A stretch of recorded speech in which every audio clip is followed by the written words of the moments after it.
Hello, this is Mr. Hornsby83 with Mr. Hornsby83 Review, and I'm going to review the X-Men Apocalypse. First off, I did my non-spoiler review last night, so tonight I want to warn anybody who hasn't seen the movie yet, this will contain spoilers, and alright, so let's get on with the review. Now, yesterday when I reviewed this movie, I talked about how, I don't know if I said this or not, but I believe I caught a lot of people that reviewed it. I said I don't know what movie they were watching, and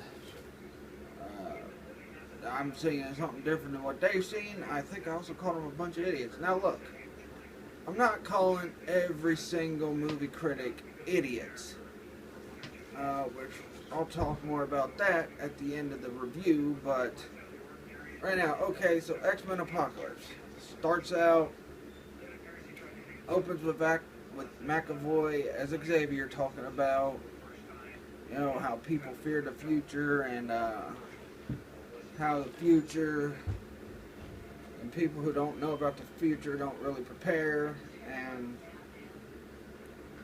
pretty much so starts out. Then we see Apocalypse and his minions walking through Egypt, and last night in my review I did say it reminded me of a movie that I watched in the 90s called Stargate. Well, I didn't say Stargate, but because they had the helmets like the Stargate characters and everything, and if you haven't seen Stargate, it's a pretty good movie. It stars Kurt Russell and I forget who else, because like Kurt Russell was the only main star in that movie, I guess. Yeah. But so Apocalypse is going. He's going to his pyramid, Sphinx or whatever it's called. He's going there, getting ready to transfer himself into Oscar Isaac, because if you watch the credits, it was not Apocalypse at the beginning. It was not Oscar Isaac as Apocalypse at the beginning. It was a different guy playing Apocalypse, and the guy was a bit taller. Oscar Isaacs was the one who he transferred his consciousness into, which was amazing how they started. I also want to talk about, I know last night I said there wasn't flaws, but after I got a chance to think about it, I was just caught up with the excitement from just getting back to watching the movie. There were a couple flaws, I'll get into those here in a little bit, but first one was when the pyramid and the thing's coming off, you could tell it was a little CG, but it didn't really bother me much. I'm like, it's fine. But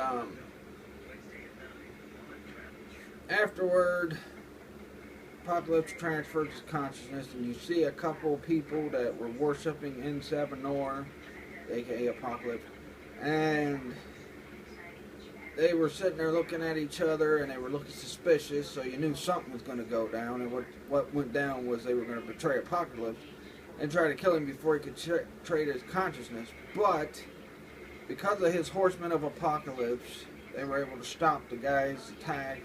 They killed everybody, but they died too, but they did succeed in one thing, and that was getting Apocalypse captured, which he was dormant for, I guess, thousands of years. And then after all that happens, his last horseman finally completes him becoming Oscar Isaacs, because the other guy, maybe they should have had the other guy play Apocalypse. He was like taller, but then he did look older. But so we get the opening credits. It's the same thing we've seen in all the other X-Men movies, from first one to second one to, oh wait a minute, Last Stand don't count. No, I'm kidding. But Last Stand, the First Class, and the Days of Future Past, we got it too. So after all that, we're in current times, and I think it picked up with Cyclops at school, and he's like having headaches and having major problems, because this is where he's finding out he's got his powers. By the way, I really like this guy Todd Sheridan as Cyclops, and I think he might get a chance, especially with the fact that Jackman's going to retire after Wolverine 3 as Wolverine. He might get a chance to shine in upcoming X-Men movies, which a lot of things tease there will be X-Men upcoming. Even Simon Kinberg said the next one's going to be based in the 90s, so we know another one's coming eventually, which I'll talk about that more at the end of this too. So then Cyclops, he's sitting there, he's like flickering his eyes, and then some girl looks over at him, and he's like just sitting there looking, blinking because of his powers coming in. Then the guy took it as he was trying to eye his girl and wink at his girl and this and that, and Cyclops has to be excused from the class, so he goes in the bathroom, he's like in pain, and he's like, and then the guy comes in there and wants to fight him because, like I said, he thought he was eyeing his girl. Then that's when Cyclops' powers come full throttle, and bam, the guy goes, the freaking bathroom stall comes off, hits him, and the guy pretty much was surprised he survived that, but it's a PG-13 movie. Although that's kind of odd with what we see later in the movie, but, so afterwards, I believe we got the scene with Havoc being there with the parents, and then Havoc's talking to I guess they're the foster parents. So he's talking with them, and he gets Cyclops, takes him to the Xavier School of Gifted, so I'm guessing Havoc's the oldest. I always took it that Cyclops was older, but Havoc was in the First Class trilogy first. But, so after that, he goes to school, and first thing that happens, he bumps into Jean, and he's getting smart aleck with her because he can't see, and she's got smart aleck back with him, which Sophie Turner, I liked her as Jean too.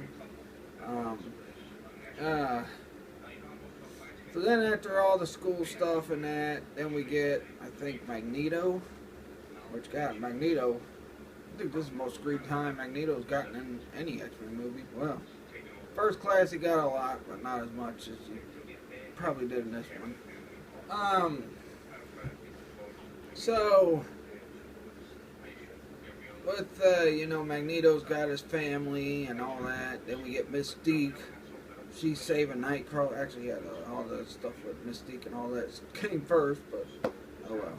But Mystique, she's saving Nightcrawler. He's like, you're her. And you also see a news segment that basically is labeled Mystique as a hero, which she claims she don't want to be. But when she said her, a lot of people were probably predicting that Nightcrawler was going to be like, you're my mother. But the thing was, Nightcrawler's like, oh, you're the hero mutant that, saved the world 10 years ago. So afterwards, we finally get to Apocalypse. Actually, at first we see Rose Byrne as Moira McTaggart, which kind of glad they did what they did, because first they would have wiped out the complete continuity of First Class if they not did this. But she was on an investigation, investigating the tombs of this group that worships Apocalypse, which they're finally bringing back, which was pretty good. And when you first see her, she's got the disguise, and you're kind of thinking, oh, Dust is in this, but it wasn't. It was just Moira McTaggart undercover. So she goes down, she sees what's going on, and then Apocalypse, after the chant and all that, Apocalypse is free, you feel all the tremors, and apparently, I'm guessing it was because apparently not too long after that, then we get Jean Grey having these visions of Apocalypse coming, the world burning and all that, which I'll get to that later too, because that gets more unveiled toward the end. And she's like destroying things, and her powers are out of control, and she's having the dreams, and then everybody's wondering what's going on, and Xavier's telling everybody to go back to bed. Him and Beast go in Jean's room, and he wakes Jean up, asks her what's going on. She says she sees the end of the world, but you've seen this clip in the trailer. It's like, oh, it's just a dream, and everything. And then he kind of weirdly got on the bed right beside her, and like got a little too close. Looked like he was trying to kiss her or something, but thank God they kind of made up for it later with him and Moira. But so we got a little too close. Starting to remind me of that Pete Holmes sketch. But So after all that, Apocalypse is walking around and he's looking for people, I guess, to work for him.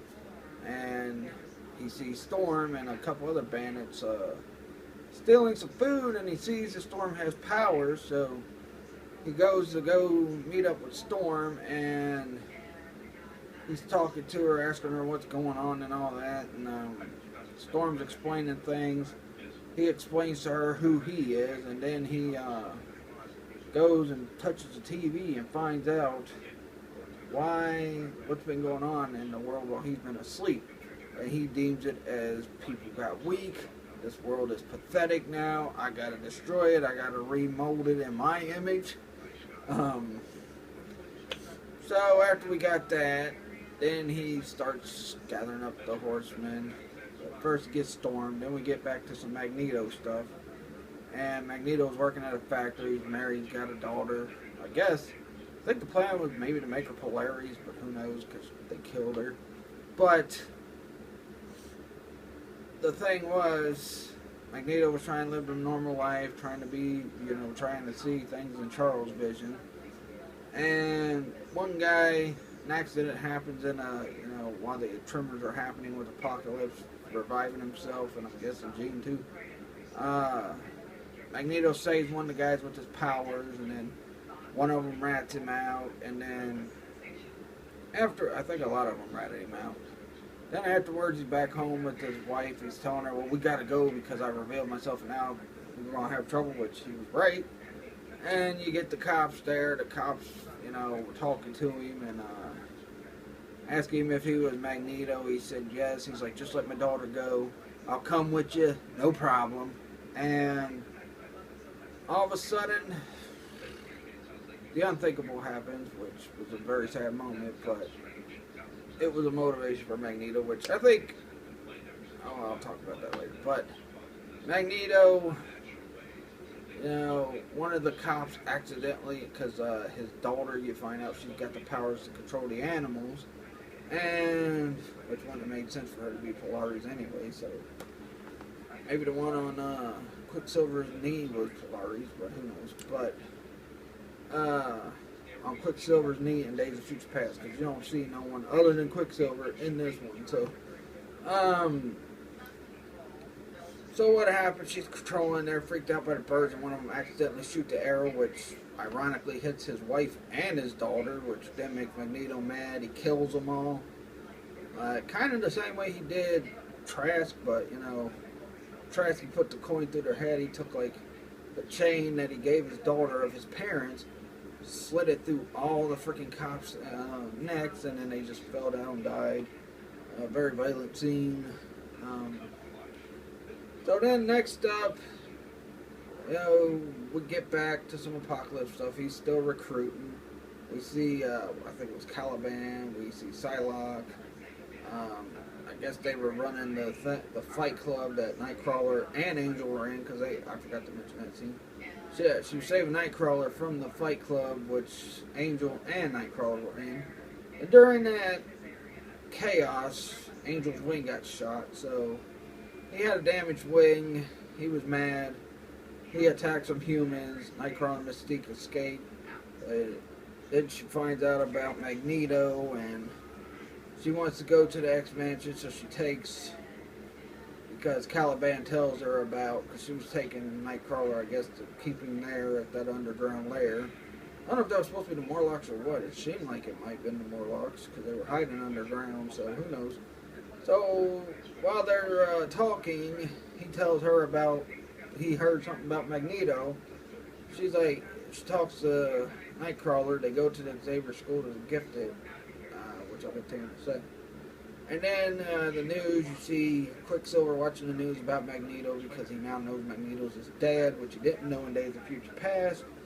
And he's telling his mom, I'm going to go find him. She's like, well, it's, everything's complicated with him, this and that. And Quicksilver's like, I ain't scared of him. I mean, when you're faster than the speed of light, you shouldn't be scared of somebody that controls metal, unless they take the metal and just find your exact location. Plus, you're his son, so what purpose would you need to be scared of? I mean, yeah, he's evil and all, but in the comics and that, Quicksilver and Magneto never really had a good relationship. It was always Magneto and Scarlet Witch. So he looks at the card for the School for the Gifted. He was going to head there, and with Cyclops finally gets his powers under control with the device Beast made, the glasses, which was awesome.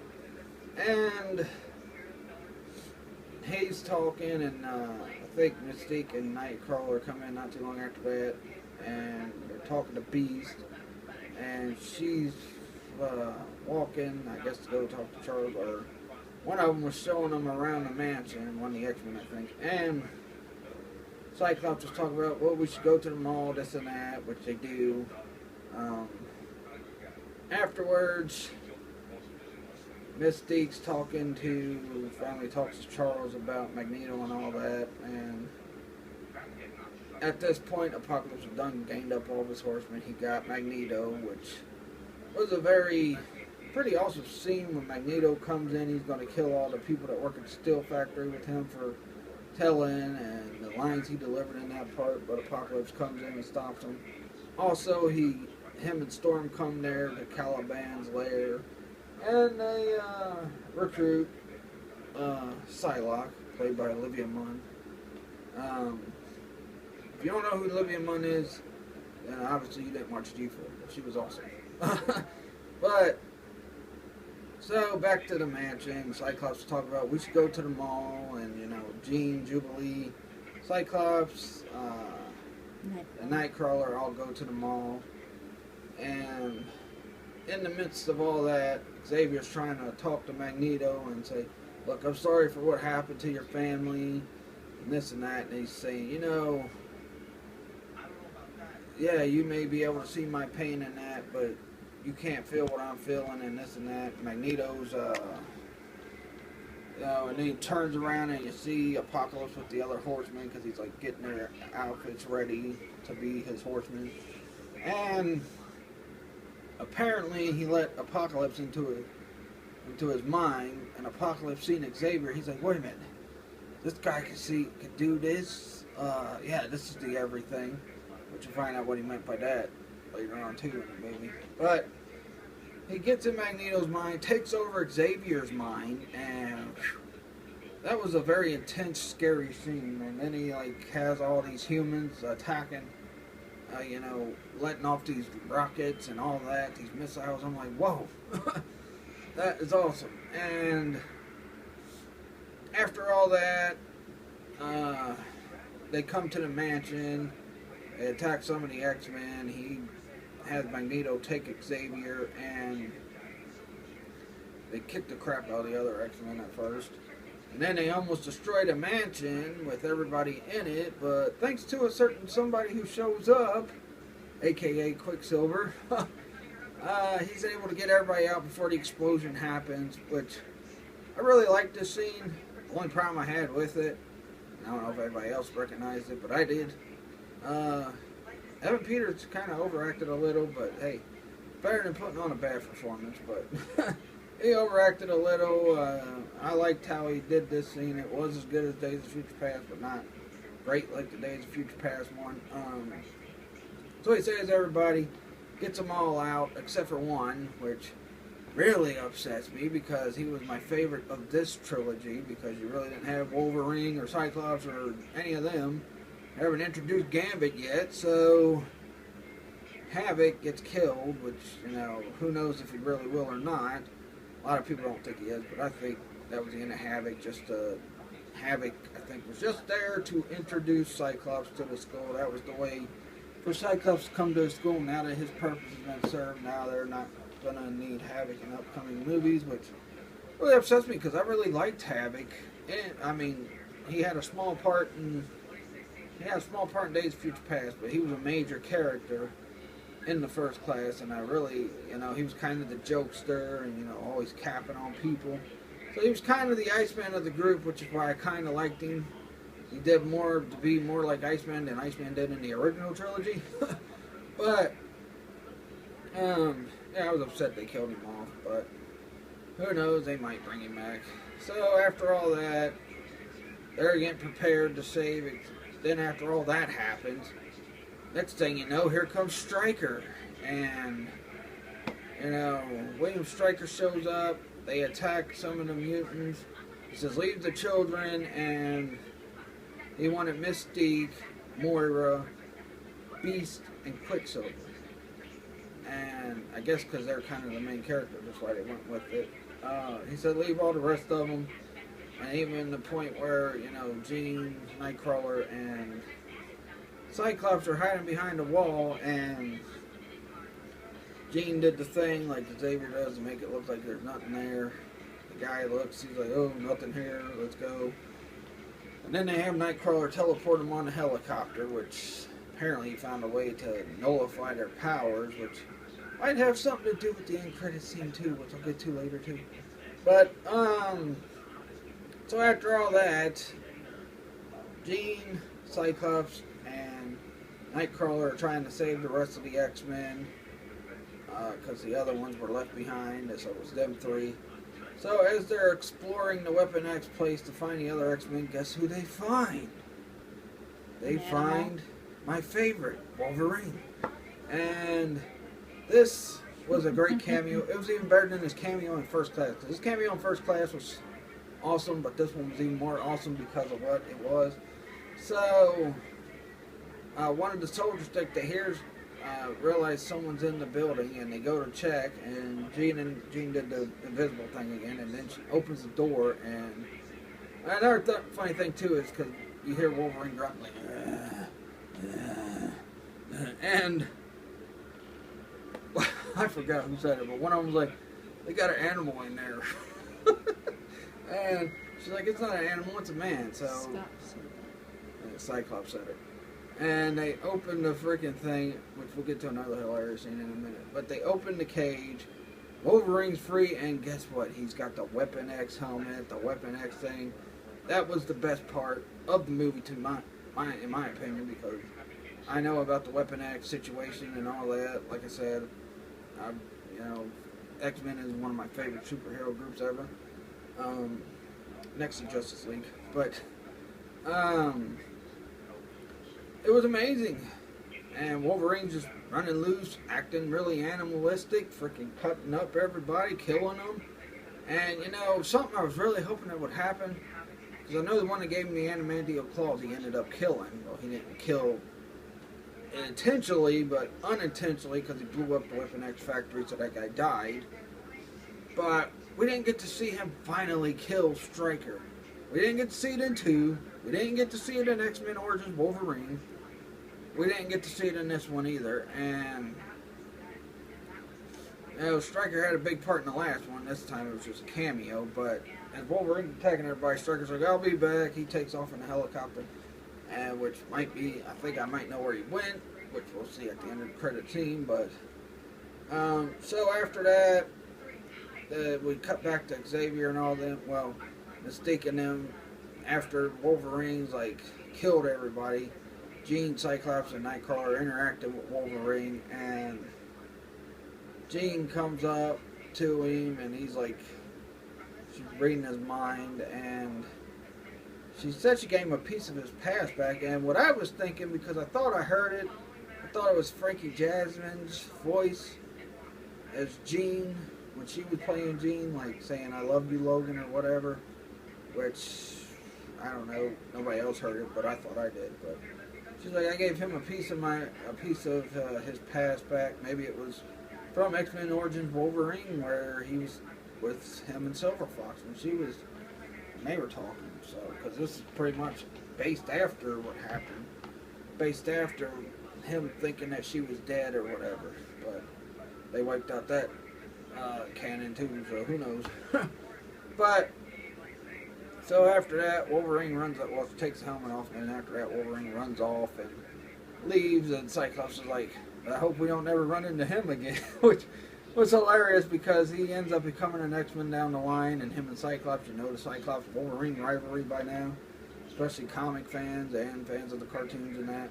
But, so then they free Mystique and all them. Mystique's like, man, looks like you guys handled things, and Cyclops like, well, we had some help, which was from Wolverine. He just wiped out everybody. And like I said, best scene of the movie. Then we get to the point where Apocalypse has Xavier tell the world that I'm gonna destroy this world and rebuild it in my image, and only the strong will survive, because you know Apocalypse's ideology. And this afterwards, you know, Xavier was also connecting to Jean, telling her this stuff and trying to give her a location where they're at. He also kind of added in, he was being rebellious, like, well, you know, my world is the ones that prosper and live in peace with people are the ones that will survive. So, even though he was being a little controlled by Apocalypse, he did kind of get a little rebellious, which we'll get more into that because it also happens later in the movie too. But so the X-Men find out where Xavier is, and Xavier sits there and works with. So, and then he's trying to talk sense into Magneto, and Magneto's like, well, whatever it is you thought you saw in me, you were wrong, and I buried that when I buried my family, because apparently he don't know that Quicksilver's his son yet. And I think he kind of got the idea when he's like, oh, you know, my mom used to know a guy named with magnetism back in the day.